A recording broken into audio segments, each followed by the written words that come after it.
يا صباح السكر والهنا. هنعمل النهارده ان شاء الله اكله اقتصاديه ويا رب تعجبكم. يلا بينا. هجيب اول حاجه عندي طاسه. الطاسه دي ممسوحه مسحه زيت. انا المفروض ان انا اخلص الاكله دي في ربع ساعه، انا بجد متاخره جدا، فاحنا هنحاول يعني بقدر الامكان ان احنا نخلص بسرعه. انا لما باجي اعصج اللحمه بحط قد كميه اللحمه بصل، يعني لو حطيت نص كيلو لحمه بحط نص كيلو بصل، لو حطيت ربع كيلو لحمه بحط ربع كيلو بصل، فانا عامله بصلتين يعني وسط على ربع كيلو لحمه. هنزل بقى باللحمه، خلاص البصل بدا يدبل. هحط بقى رشه فلفل اسود، هحط نص معلقه صغيره سبع بهارات، لا هحط معلقه صغيره. هحط رشه قرفه. خلاص بعد ما بتكون غيرت لون بحط بقى الثوم، بحط يعني فصين ثوم تقريبا كده. اظبط الملح بتاعي بقى.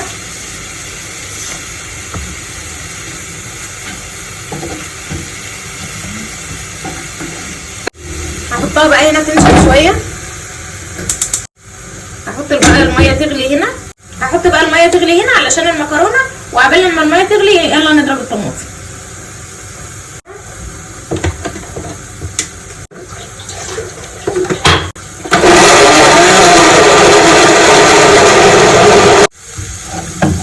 بس خلاص كده اللحمه بتاعتي اتعصجت، هشيلها بقى على جنب.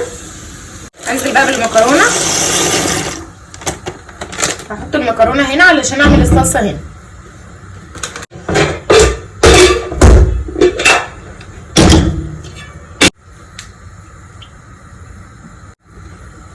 هنزل بقى بالطماطم، معلقه السكر بتاعتي،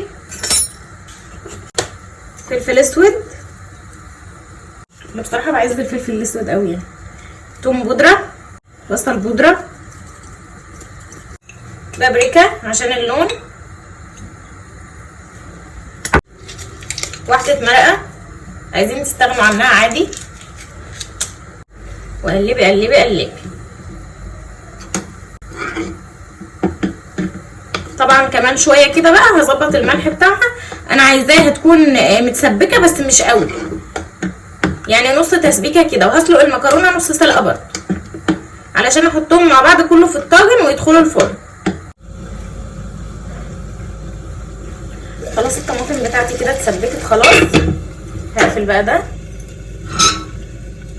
سخنه قوي.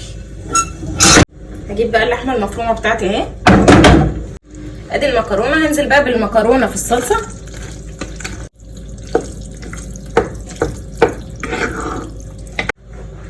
ادي الطاجن. هنزل بطبقه لحمه مفرومه،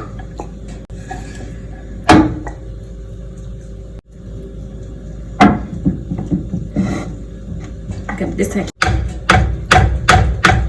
هنزل بقى بالمكرونه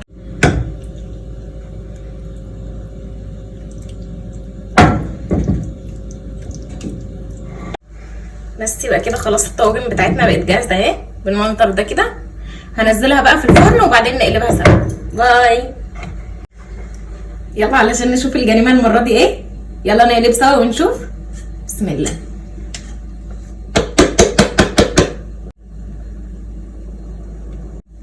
واو، بصوا